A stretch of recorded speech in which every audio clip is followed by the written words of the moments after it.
Hi, and welcome to Axelbank Reports History and Today, conversations with America's top nonfiction authors and why their books matter right now. I'm Evan Axelbank, and today we're going to speak with Dr. Suzanne Cope, the author of Women of War, the Italian assassins, spies, and couriers who fought the Nazis. This is her second book, and she is a professor at NYU. Thank you so much for being here, Dr. Cope. I'm thrilled to be here. Thank you. Before we start our interview, I do want to invite listeners to our Patreon page to ask for your support in keeping this show going. Go to patreon.com/AxelbankHistory. We will donate part of your contributions to a charity for children's literacy. When it comes to most wars of the 20th century, most of the scholarship focuses on the experience of men, from the most powerful presidents sitting in the Oval Office to the fellows who had to employ trench warfare in World War I to those who had to plow through the jungle of Vietnam. But Dr. Cope argues that we have been missing something all along, that by learning the stories of women, we can better learn how wars change the world. She found that in World War II, women made a huge difference in fighting the Nazis who had taken over Italy. They were well aware that democracy was at stake, and they used their own brand of feminism to make a difference. First of all, Dr. Cope, did anyone try to talk them out of participating, or was it understood that this needed to be all hands on deck? Well, I'm sure, and I know for a fact that some parents had brought their kids up in this world, but that was definitely a rarity. So one of my four main protagonists, Teresa Mattei, her parents were actively anti-fascist, and even when she was young, she was delivering anti-fascist papers. Underground newspapers from a Florentine bread pan. So they'd make them in the exact size of these bread pans, and you wouldn't suspect a young teen as handing these out to her neighbors. So she was probably the exception where her parents actively involved her, and this was before the war began. So this was under Mussolini, in probably in the 1930s. And then but you have the other women where the stories that they have told through their testimonies have been that their parents, they realized when they were older that their parents were leaning towards these anti-fascist ideas, but they did not share them with their children because they were afraid of their kids just talking in school and telling their friends something that might have gotten the family in trouble. And so one woman in particular, Anita Malavasi, she was brought up in on a farm, and her parents were, in particular, her grandmother. She remembers her grandmother reading newspapers, which was very rare for the women at the time, and her grandfather would read them stories from Dostoevsky, and that was considered, radical, but it wasn't explicitly anti-fascist. And even though her parents did not enroll them in the young fascist kids' activities, and it almost got them in trouble in a story I tell in the book, her parents never admitted the political reasons why. And so she didn't realize until she kind of came upon it on her own.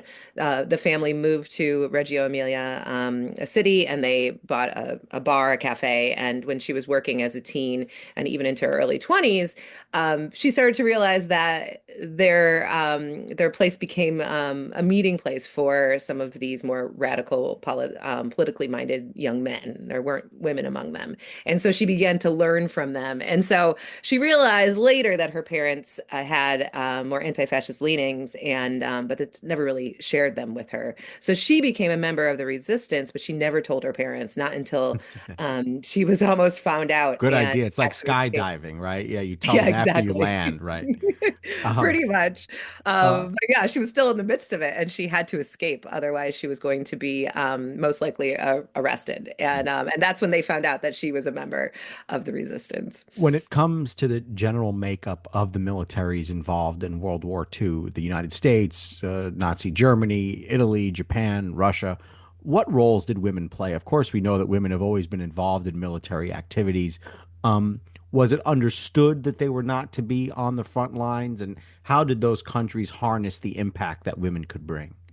Yeah, I really, now that you're saying this, I mean, I focus so much upon the women as members of the resistance, but as part of the Italian army, I never I never saw a woman mentioned as being a member of the armed forces at all. And we Hmm. know, of course, through like American and British allied forces that Oh you yeah, I had forgot the women. Brits. Yeah, I forgot. I should have Yeah, had them exactly. listed. Yeah. And you had them as as being nurses for the most part. That was pretty much. And then there was a great movie recently about called The 688, which was about a black women's battalion who were in charge of delivering the mail.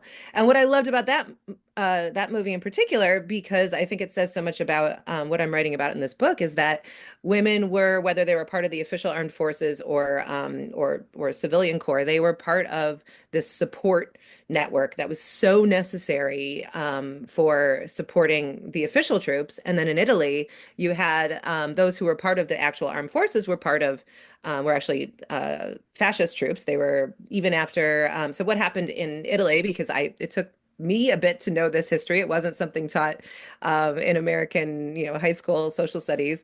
Was that the Italians, as most people do know this part, they under Mussolini, they were fascist and they were friends. They were part of the Axis, aligned with Hitler. And then they decided in 1943, the war was always very unpopular, even before they entered into it. And Mussolini was increasingly unpopular. And so they deposed Mussolini in 1943. And then it took exactly 45 days where they had a new leader, this guy Bagliolo, and he was trying to negotiate a surrender with the Allies that was in their favor. So 45 days goes by, and the Germans know that they are now, not no longer part of the Axis forces. Mussolini is in jail. And so they start sending a whole bunch of forces German forces into Italy. So they basically are occupying Italy during this 45 days while the Italians are negotiating a surrender.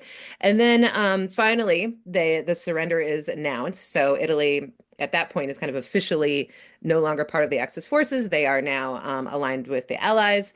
But Italy, north of about Salerno, which is where the Allies were coming up from the south, they are now occupied by Germany, like instantaneously. And so this fight continues until the end of the war in 1945, where you have um, the north, central, and north Italy is now occupied by the Germans. The Allies are coming up from the south, and some people are still part of supporting fascism. They have this new kind of provisional government. So there is the official Italian armed forces that are still part of Germany.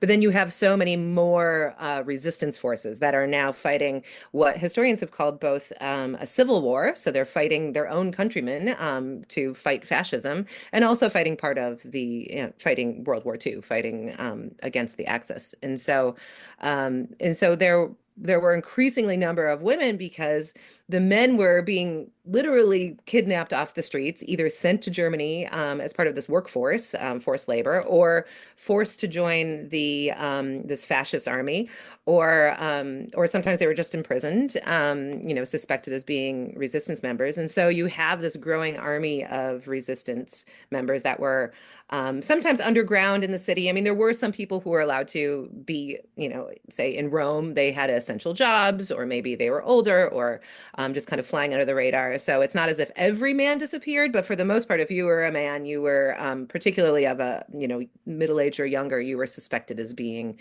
possibly part of the resistance. And so women were able to walk around. They were often stopped. There were checkpoints.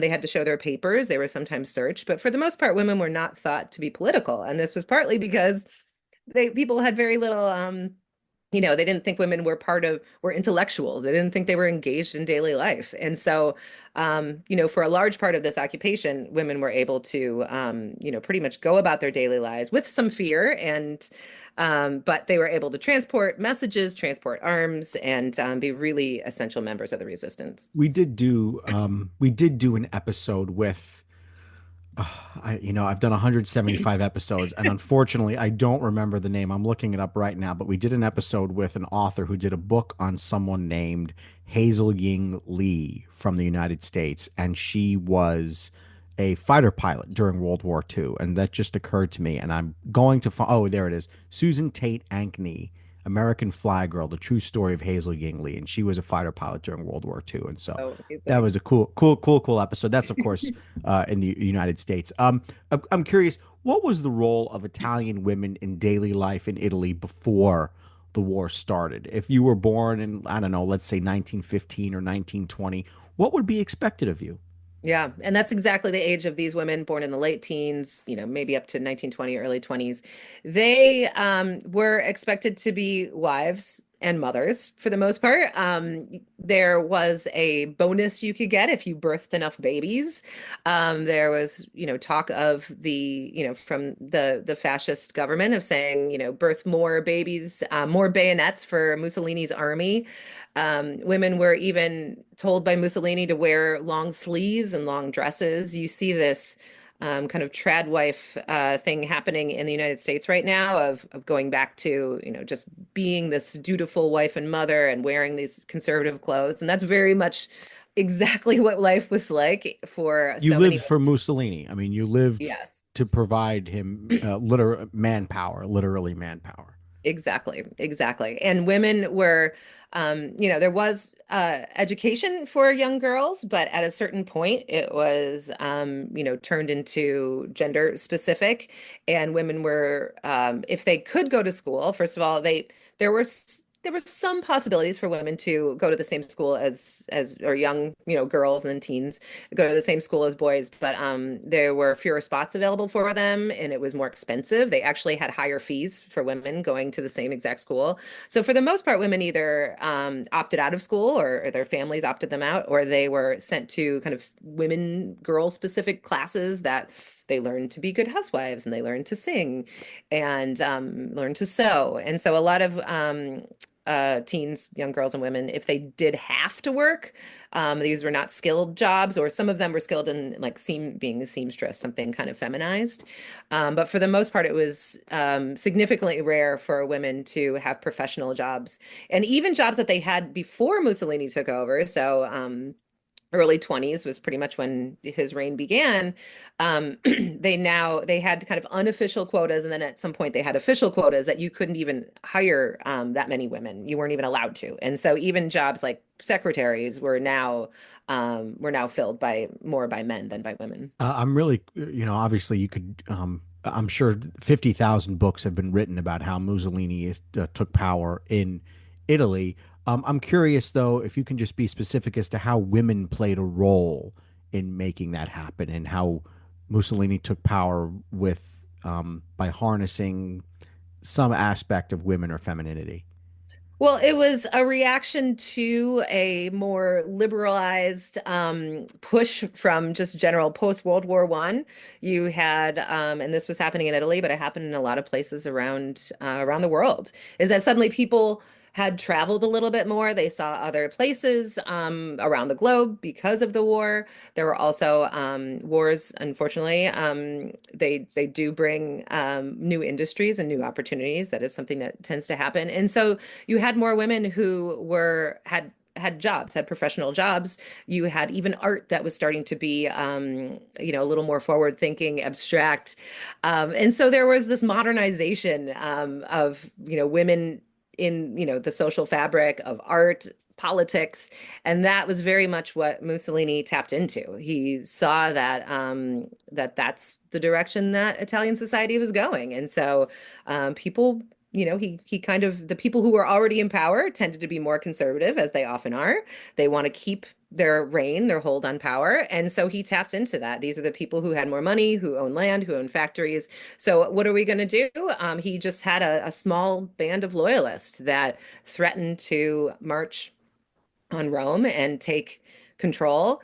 They didn't even have to do it. The king just handed him control. And so he, over the next couple of years, just had more and more laws put into place where he was kind of going backwards with the way that society had tended to go. So he was making it more conservative.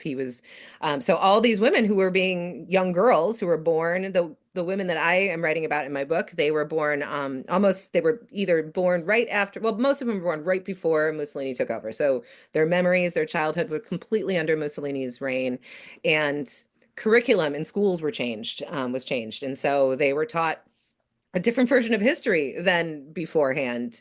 They were, like I was saying, put into these after school or young kids programs where they were taught something totally different. And so they really did influence an entire generation to kind of go backwards, be more conservative. And this was all influenced by fear that you were going to lose your job, lose your house if you tried to do something different, if you tried to say something against Mussolini, put in jail, tortured. They would make people kind of drink castor oil was the classic torture at the time. They would send Oh, people into confinement if they thought you were being too outspoken. They would just send you on this remote island and to live for a couple years.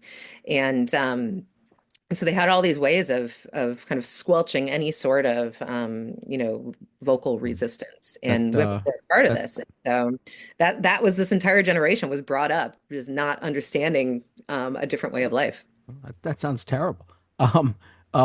Your book focuses on 1943, and obviously 50,000 books have been written about this.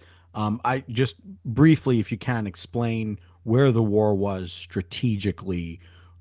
Italy had at first surrendered to the Allies, but then was taken over by the Nazis. Just explain how and why that happened and how that sets up the beef of your story.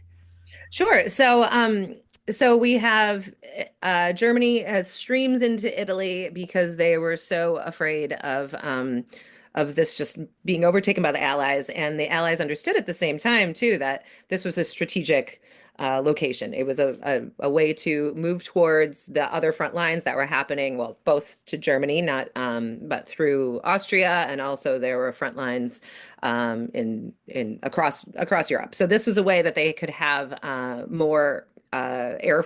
They could have closer airfields that would be able to, Meaning you know, Germany. uh, towards the Allies could have closer airfields in Oh, I Italy see. if they Okay, yeah, overtook it, and so they I would be see. able Yeah. to reach other places easier and faster.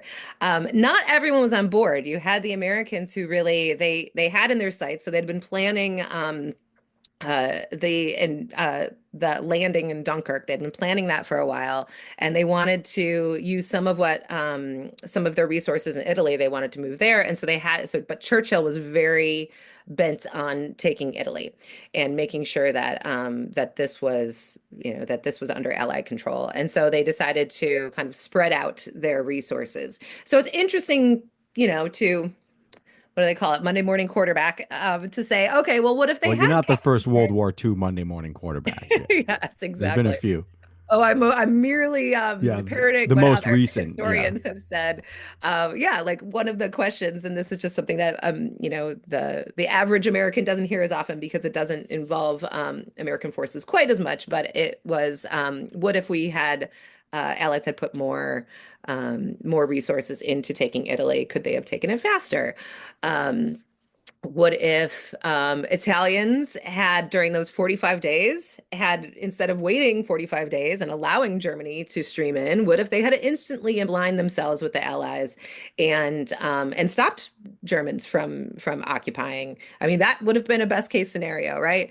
But you can see through various reasons that was and part of it was the fact that they had been under the thumb of Mussolini for 20 plus years, where they weren't even they didn't even trust themselves to make this decision to be like, yes, we need to act definitively, because you just had this one strong arm leader who kind of made all these decisions. And so there was a lot of second guessing. There was also a lot of drama around who would lead, because the leader who was put into place was still pretty conservative, and a lot of fascists were still in their original position. So it's not as if they completely fired everyone in the government and got a whole bunch of new people. There was still a lot of people who were loyal to Mussolini and had a lot of interest, where they wouldn't want to just instantly align with the Allies. So it was a difficult time, and they did not set themselves up as maybe they would have if they were able to see into the future. But of course, that's just life. And so And the if Germans then take Italy back over. yes, exactly. And they were just I mean, people were raising the alarm. They're like, I am watching trainloads of Germans go down the tracks hour after hour. Is anyone paying attention? And they would try to, ring the alarm, and Badoglio, the leader, was like, not my purview, or talk to this guy. And so people saw what was happening. The resistance, they talk about this in the testimonies I've read, where you had the people who kind of understood what was going on, including some leaders who had been in confinement, been in jail. They were in tune to what was happening, talking to some of the women that I really focus on, who they are kind of new to the resistance. They're like, no, I don't know. I don't think we're going to go back into war. And then there was a moment when, instantly, as soon as that surrender was announced, globally, it was almost instantaneous fighting. The Germans were like, all right, if you are going to stand in my way, I will, with my superior, giant tanks and superior guns, I will kill you or capture you. I will take over Rome. And so right outside of Rome, a battle erupts, and people of Rome are going into museums and taking these weapons from the 1800s. It was not a well-armed populace, finding guns they had hidden in the basement. And that's what they were fighting with. And of course, they were quickly overtaken by the Germans.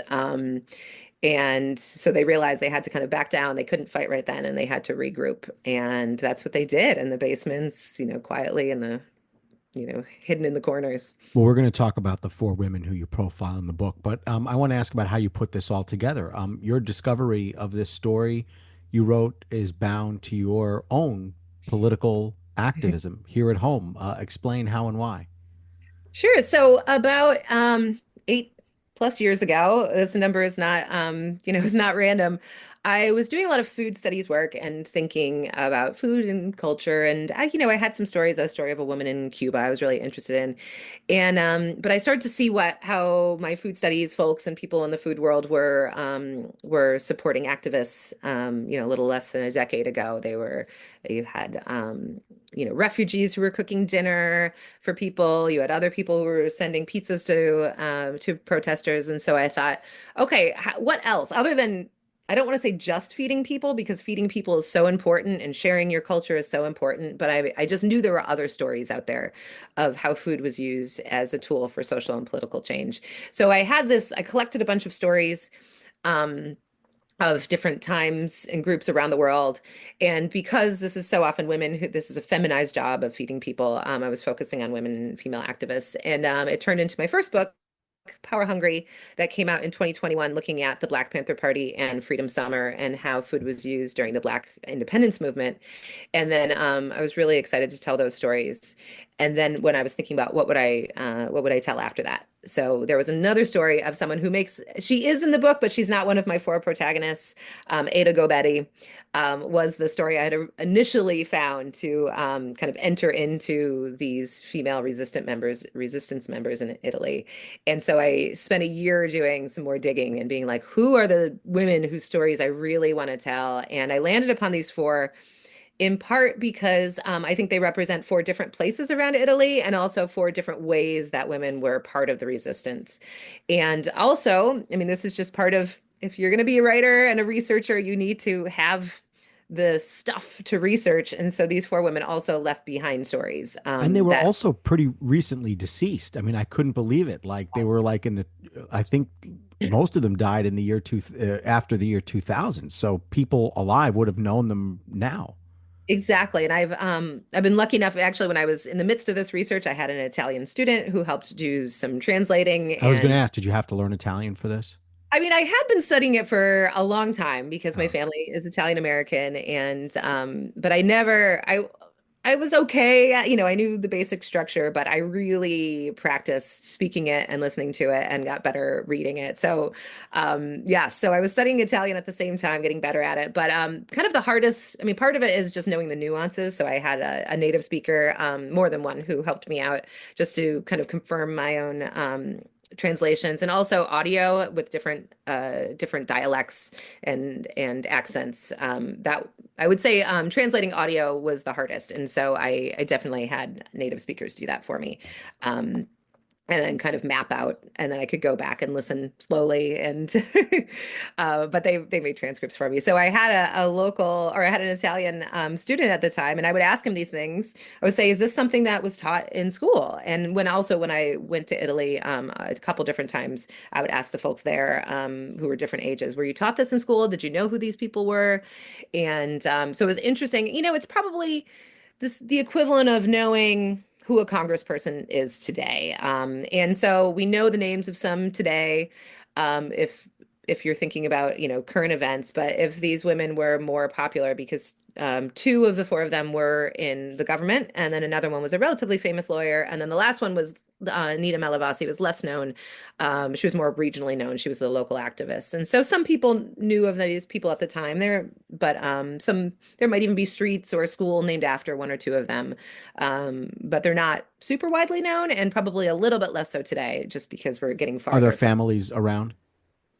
I talked to Bianca's son, and it's interesting because I was telling him some of these stories that I uncovered because he said his parents, who were both in the book, did not really talk about their time in the resistance, and he said he heard that from other children of resistance members, and so he did confirm some of my, I said, well, what do you think about this story? This is what she said, and this is what I researched elsewhere, and so he confirmed some details, and then I told him some things he didn't know. Yeah, Carla Capponi, she had a child and is no longer alive. Anita Malavasi never had children, and Teresa, I believe she has one son who may still be alive, but is actively not speaking to anyone. And she Oh, probably interesting. was the best known of the four, and also lived the longest. And so, I could imagine that people were reaching out to her family members in the last couple of decades, and he was just like, I'm done with Yeah. this. Italy is such a wonderful place to visit. One of my favorite topics is talking about my honeymoon, because we went there for 8 or 9 days. Mm. Um, I think when I got back from Rome and from Italy, I think to tell my parents about it, I think we had about a 3 hour phone call because they wanted to hear how it was. And I'm like, no, you've got to block off a whole section of time so we can talk about this. I can't just do this on my way to work or something like that because it's just a marvelous place and it's so interesting and so deep and there's so much information and it's such a um, rich culture. It's really just a fabulous place to visit. I'm just curious why you think that Americans like it so much. I mean, there's such a connection to history. Like you could walk down the street, and I remember the first time I went to Europe, and I was in college, any place in Europe, and I was in England, and here's this wall that is 1,000 years old, and it just blew my, 19-year-old mind. I was like, how could something be that old?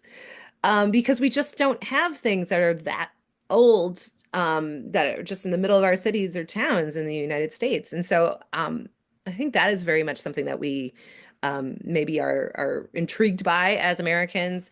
I mean, it's very beautiful, of course, and there's you could walk down the street, and I found I'd been to Italy a number of times, but I had found such an interesting, a deeper connection to Italy when I'm looking for these moments from the book, and particularly in Rome because Rome was not heavily bombed. And so there are, a lot of places that are still remaining, and finding these hints of not just the history I was looking at that's now 80 years old, but knowing this deeper history. Here's something from a couple hundred years old. Here's years ago. Here's something from 1,000 years ago. And so you see time just by walking down the street, and you are connected to these various moments of history, and it's really profound. But Plus, you there's could be eating a delicious gelato at the same time. I mean, I was just gonna say, there's also been just an enormous impact of Italian food on American culture. I mean, maybe our favorite food, although it's debatable, but probably not that debatable, is pizza, and of course, its roots are in Italy. And um, I mean, I'm a very, very, very picky eater, and I filled myself up easily each day. How important is that? Well, it is something interesting about, this is from my food studies And I was days. going to say you're a food historian, so yeah, Exactly. Is that Italian food, and we'll call it Italian American food because whenever some, food moves to another place, it then becomes a little bit of a hybrid of that right. place. But so Italian American food is, like you said, very beloved in the United States, in part because it retains such a strong food culture. Because so many Italians, when they came over, they really thought that they were going to go back home, and so they didn't try to assimilate right away. And this is a lot of Italians came over in the late 1800s, early 1900s, and they were like, okay, we're just going to be here for a little bit of time. Plus, they were kind of ostracized when they first got there, got to say, New York City and other places. And so they they tended to stick together, and that meant that their food culture remained pretty much intact.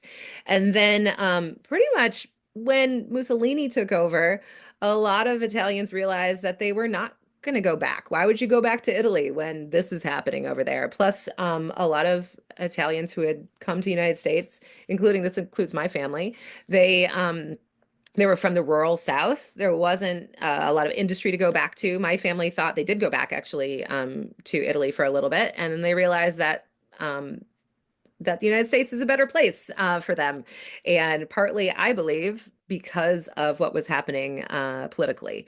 And my grandmother was one of a number of daughters, and so they left Italy. I believe partly because of political reasons and also partly because of economic reasons. So you come back, and that only after that is when they start to assimilate, and then you have other groups coming in that are now more ostracized than the Italians were, and so that meant that that you could have Italian foodways are now accessible to others because they weren't so othered, as we might say. Our tour guides were all wonderful there. They were fabulous. But one of them said something that has stuck with me. And that is, they said to us, Italy has three eras: the popes, the kings, and democracy. And I Mm. immediately said, I think we might be forgetting something. I feel like there's something that's not being said right now. What does that omission say about how contemporary Italians want to portray their history? No, that is very interesting. I mean, technically, there was a king at the Technically, time, but he had almost no power, and so they're not wrong that Mussolini was. there is just something very big missing. I mean, I'm just saying. Exactly. Well, one gentleman who I spoke to, Paul Corner, who wrote a book called Mussolini in Myth and Memory, and I interviewed him actually for an article kind of before I started writing this book, and so I didn't interview him explicitly for the book, but it did infuse my understanding. And part of his argument in that book is that, and he's a British person who lives in Italy and has lived there for a long time, is that a lot of folks see Mussolini in relation to Hitler, and they're like, but he wasn't Hitler. He didn't, really try to kill Jewish people. He didn't really try to kill anyone. And so this is, of course, yeah, a purposeful misremembering of Mussolini's legacy. Maybe he wasn't as deadly as Hitler, but he certainly did many destructive things, and certainly people died because of his policies, died because he ordered them to be killed. He didn't tend to massacre as many people. He tended, like I said before, send them to confinement or intimidate them. It is true that in Italy, he did institute racial laws that were similar to what was happening in Germany, but Italians, by and large, were not anti-Semitic.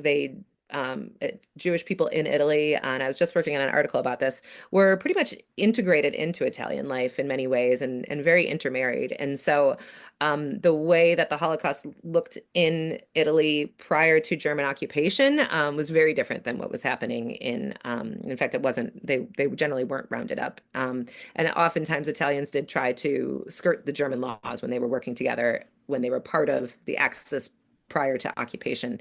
But that is absolutely not to say that there weren't a lot of horrific things that happened. There was deportation, there were deaths, there were intimidations, there was killing. And of course, we just had someone who's very strong-armed, who was controlling all aspects of Italian life. That was what Mussolini's fascism was. You must have absolute fealty to the state. You must, Italian Mussolini, Il Duce, the ultimate leader. He is the person who makes all decisions.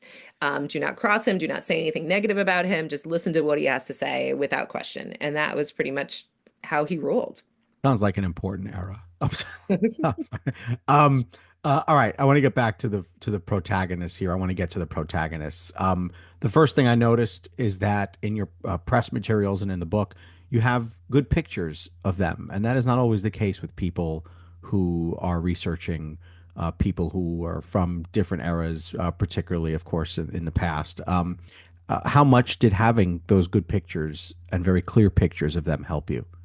Well, I just wanted to get to know these women really well. And I was so lucky to have images of them. There's some beyond what are in the book, but it's just that's what we could have the rights for. I got to hear I got to hear all of their voices. Yeah. So they left behind testimonies, they left behind interviews, just getting to know them and what they were doing in the moment. Because my goal so much was to show them on the page, interacting with other people and really show their motivations. But I did not make up anything. Everything was 100% from their testimonies or sometimes from the testimonies of people who were with them. And so it was so important to show them as people, as characters, and act, as accurate as possible.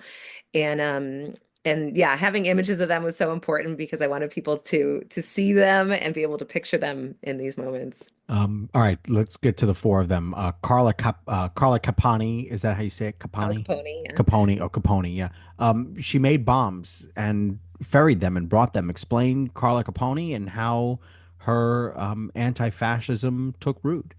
So she was in Rome, and she became activated, and her house was used as a meeting place. And she really wanted to be a member of the Gapisti, of this underground guerrilla warfare group. And what they found was that for women, it was very useful for the young men who were still in Rome to not be looking suspicious as they were walking around and scoping out places to bomb or watching Germans moving around the city. So it was really useful to have a lady on their arm to pretend like, oh, they were just young lovers. And so that became her first role, where she was sitting with this guy, Rosario, and they would be maybe like saying nursery rhymes to each other or quoting poetry or just chatting under their breath, but pretending to be a couple. But meanwhile, they're checking out what, if there were Nazis coming out of when they were going to come out of an opera or something like that. And so that quickly turned into her helping him place bombs on Nazi trucks to becoming more and more activated and active in the resistance. And so she not only was cover, as they originally had the women, but she would help carry the bombs around. She would help place the bombs. She'd become instrumental in their increasingly audacious plans And to if bomb she the had town. been caught, I mean, what penalties are we talking about here? If any of these women had been caught, what penalties are we talking about? They'd be possibly shot on sight, otherwise definitely arrested. When women were arrested, they were almost always raped. They were told to just expect, sexual violence. Many of them, you read stories, some of them are peppered in this book, some I didn't include, of being blinded or having these horrific, yeah, just torture of one way or another. And, they were. I think part of it was sport almost. There's another story of Teresa Mattei where they didn't really have any evidence that she was working for the resistance, even though she was, and she was brutally tortured. And so you look back at that moment, you're like, well, why did they truly just on the off chance that she really was part of the resistance, they're going to torture her, or was it just because they thought that she wasn't where she was supposed to be? And so, yeah, definitely everyone who was doing anything for the resistance knew that their life was in danger. Um, Explain, if you can, unbelievable story here about Bianca Serra. I mean, she rode a bicycle up the Alps, brought newspapers and munitions to the fighters. That is incredibly physically Yeah. taxing for anybody. Oh my gosh. And the most recent, my last trip, where I was tying up loose ends and I had the book mostly written, but I wanted to make sure I had all the Did you details I redo the needed. routes on the bicycle or not? Not on the bicycle, in my car. And I Oh was yeah. just imagining, I was like, how did she do this? Also, they had, almost no food, right? They're basically being starved. And I could not believe it was so steep. And to be doing this, I was there in springtime, this beautiful spring day, almost exactly a year ago, and it was just lovely for someone who was driving and then parking and then walking around. But to imagine her on bicycle, whether it was raining, whether it was snow, whether she's tromping through the snow and ice, whether it was very hot in the summertime. I mean, it was unbelievable how far how far she would go and what she was doing. And then also to think about who she was helping to support these bands of resistance members, of which her fiance was one of them. And so she was, of course, very interested and motivated to make sure he was doing okay. But they would be walking between and among, it was, I imagine this like I call them ridges in the book, but I mean, anyone who's seen the Alps, even from a distance, I mean, these are mountains. These are giant mountains, and they're walking up and down these tree-lined, a forest on the side of a mountain, and then they would go up and over and down again, and they might go to the next valley. So these valleys are huge. And if they thought they were threatened in one valley, they would hike and march to the next one And over. you're afraid of dying this whole, I mean, not just physically taxing, but you're afraid I could get caught and it's over. Exactly, exactly. And if they had fighter planes overhead who might even be bombing them from above if they saw any kind of rustling, I mean, Uh, it was really unbelievable. But this trip, the research trip, this was one of my favorite parts about this trip a year ago, when I went for about a week.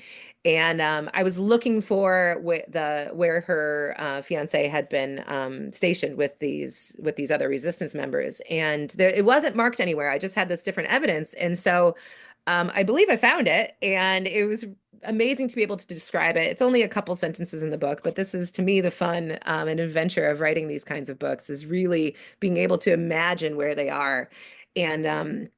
And so even the people, it's now a museum, actually, a mining museum. And so I talked to someone there and she's like, oh yeah, that makes sense that they would have stayed here. And this building was here that long ago.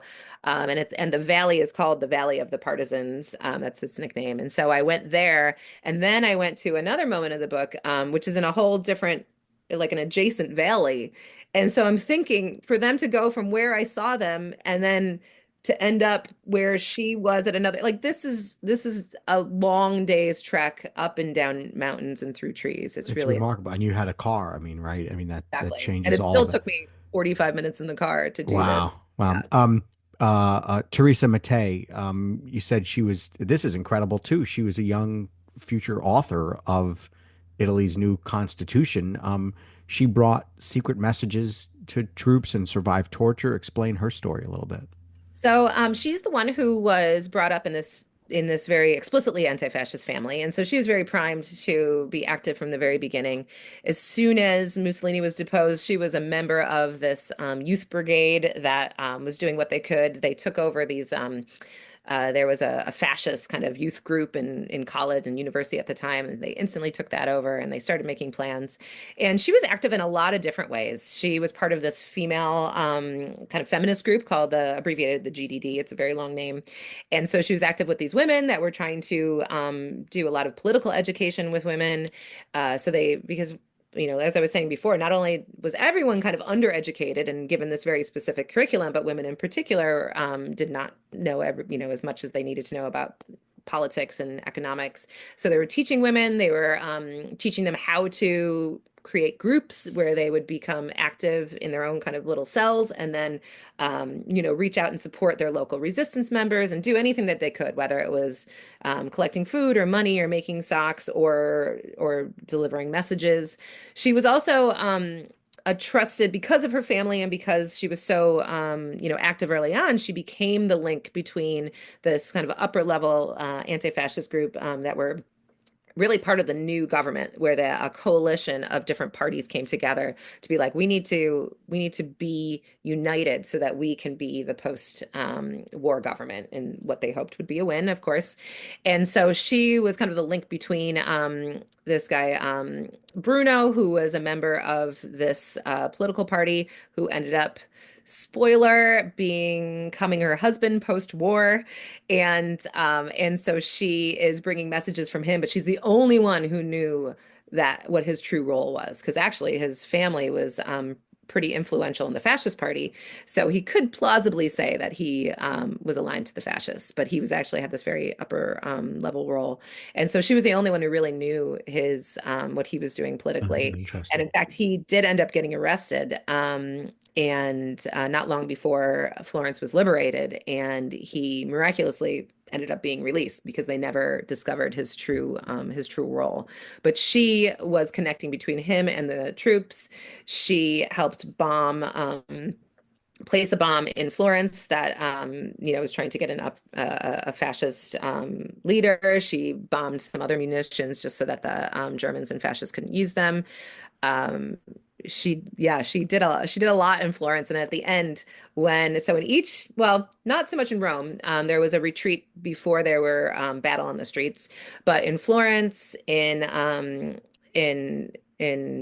Torino, also in other cities that I don't write about explicitly, there was a street battle. The people who were part of the resistance, they engaged the German troops and pushed them out of these cities because they were afraid that the Germans would have just tried to bomb as much as possible, try to, sabotage as much as possible, and they wanted to preserve their cities. But they also wanted to show that they could defend themselves and they could rule themselves. And she was instrumental in the Florence insurrection, where she really helped lead troops to fight those remaining German battalions and push them out of the city. Your fourth um, protagonist is Anita Oh, Malavasi. She yes. lived in resistance camps in the mountains and led troops across difficult terrain. I guess the mountains are a big personality here.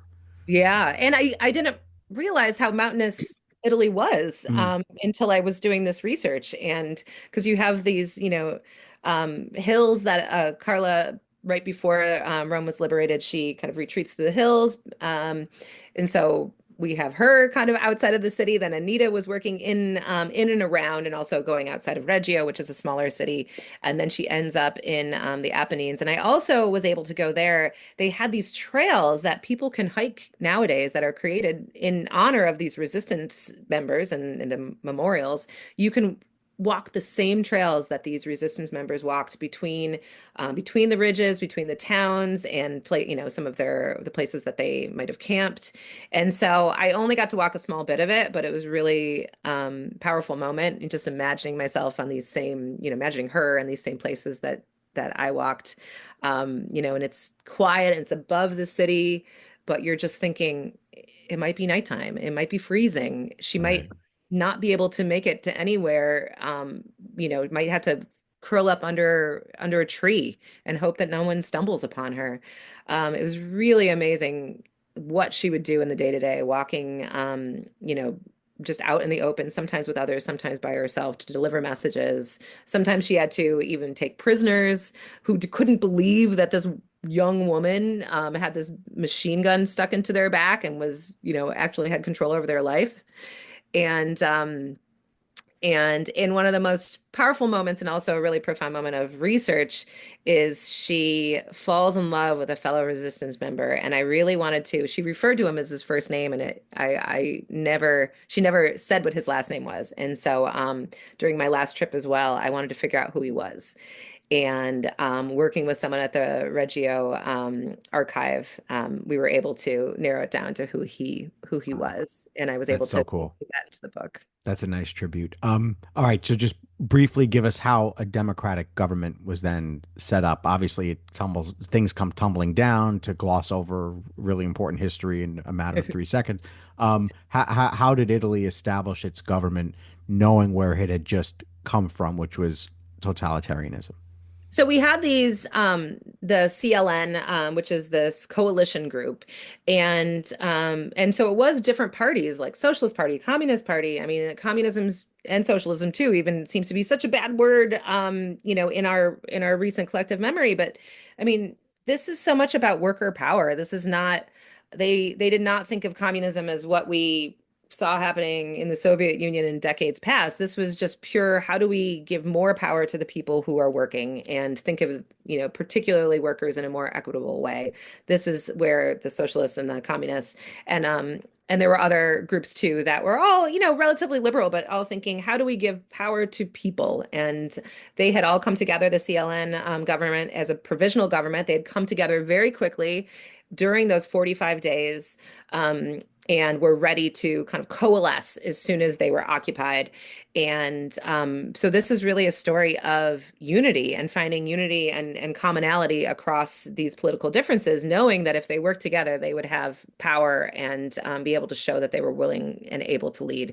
So this provisional government, the CLN, were able to show leadership throughout the occupation, and they were poised to lead as soon as the war was over. And so Italy was liberated just a couple weeks before World War II officially ended globally.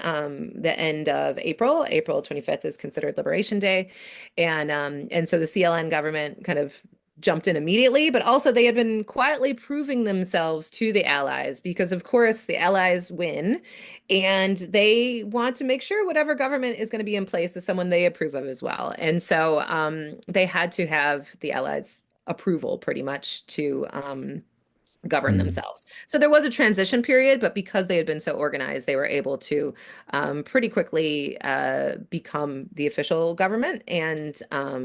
And by 1946, I believe, so within a year, they were writing their own constitution. Teresa Mattei was one of the authors, I think the youngest. And one of the few women who helped author the Constitution. And so she was in Do we politics know pretty. what her precise impact was? I mean, she very much was there to watch out for the rights of women. And later she expanded this to, thinking about the rights of children as well. And so every woman who was there, they did not have the right to vote. No one really was voting much in the previous 20 years, but And the women. votes didn't matter anyway. So Yeah, yeah, exactly. yeah. But they were very much left out of political agency until that moment. And so they had been teaching people over the previous, 18, 20 months, become active, understand what, you're fighting for. And it wasn't really, I believe and see, and this is a lesson I take from these women at the time and these stories at the time, is that until you really understand what you're fighting for, it's hard to be fully engaged and it's hard to really commit yourself. And that was the moment in each of these women's stories when they realized they weren't just doing what they felt was right. Let's save this, as I think Anita roughly quoting her, I saved another woman's son because, that was the right thing to do. But she realized this is a way for me to empower myself, empower my friends, empower my generation by really thinking about what I'm doing on this more, larger level of political level, social level. Here is the world I want to live in. And it was once they realized that was what they were fighting for, is when they became truly engaged in the fight, in the anti-fascist fight. How can the story of these four women inform our own political moment and how people who want to protect democracy here in the United States or elsewhere, how they should fight? I was thinking myself, I'm like, what do I do? And I'm like, I have to be inspired by these women and also by the women I wrote about in Power Hungry, who were in the United States working for, social justice, racial justice. And I was like, I can't do nothing. I have to do something. So what? What do I do? I'm like, I need to listen to what these women have done. And I realized, in fact, I have an essay that's coming out shortly about this. And the first thing is begin by doing something, starting to connect to other people, maybe political education, learning a little bit more about our present moment, becoming informed, um, doing what you can within your own abilities, specialization. I think that's very much the first step. And so that was what I took from them when I was feeling kind of immobilized. And I was thinking, okay, so let's reach out to other people that I know maybe feel the same way. Let's think about where I'm already connected. I'm connected to people at my kids' school. I'm connected to my colleagues. I'm connected to my neighbors. I live in a very active block, we're connected to each other. I'm part of a community garden. So I started to connect to these groups of people and say, all right, what do you guys know? What do you see happening? What are some actions that maybe you know about that I don't? Or what is something that we can do together?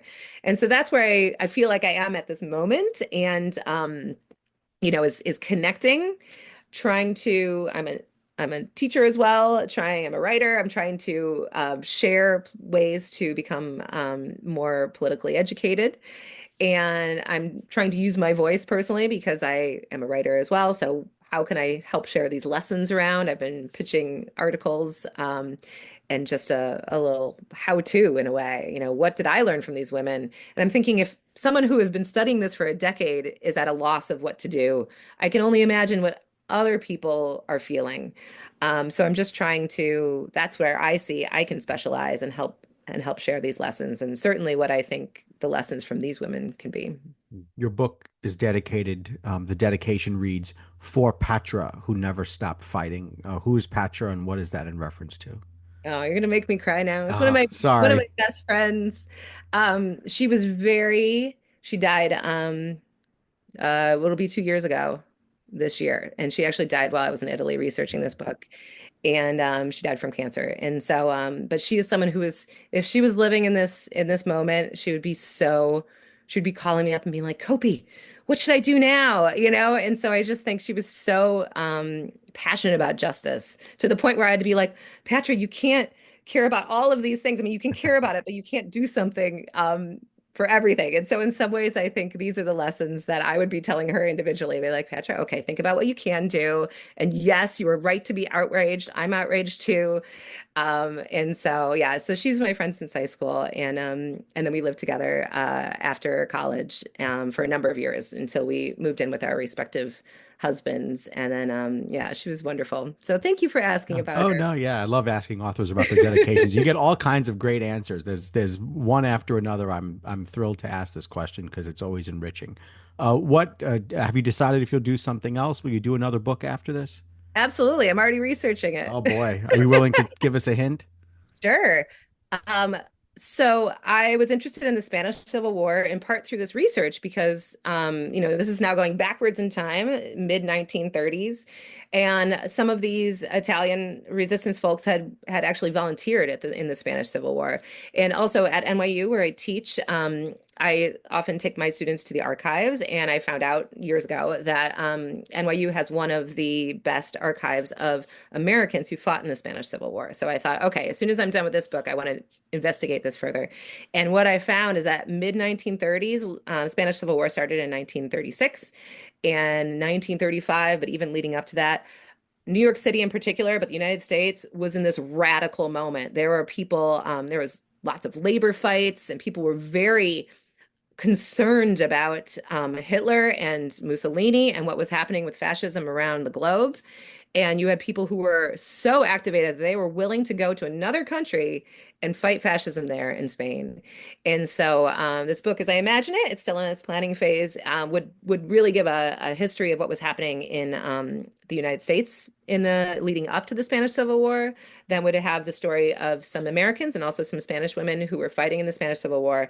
And then the end, which would be more brief, would lead us to World War II. It was only 6 months between the end of Spanish Civil War and the start of World War II, and everything these women and men were saying in the 1930s was 100% accurate. And so this is like a prequel to Women of War. Interesting. Dr. Suzanne Cope, the author of Women of War, the Italian Assassins, Spies, and Couriers Who Fought the Nazis. Thank you so much for being here. Evan, this was so much fun. Thank you so much fun for having me. Check out the book and also her website, which is SuzanneCope.com. She's on the website formerly known as Twitter at SuzanneCope_PhD. I want to invite listeners to our Patreon page to ask for your support in keeping this show going. Go to patreon.com/AxelBankHistory. We will donate part of your contributions to a charity for children's literacy. And thank you for listening to Axelbank Reports History and Today. Conversations with America's top nonfiction authors and why their books matter right now. Check us out on Facebook, Twitter, and Instagram at Axelbank History. We update those with clips from the show, guest announcements, and book recommendations. See you next time. Thanks.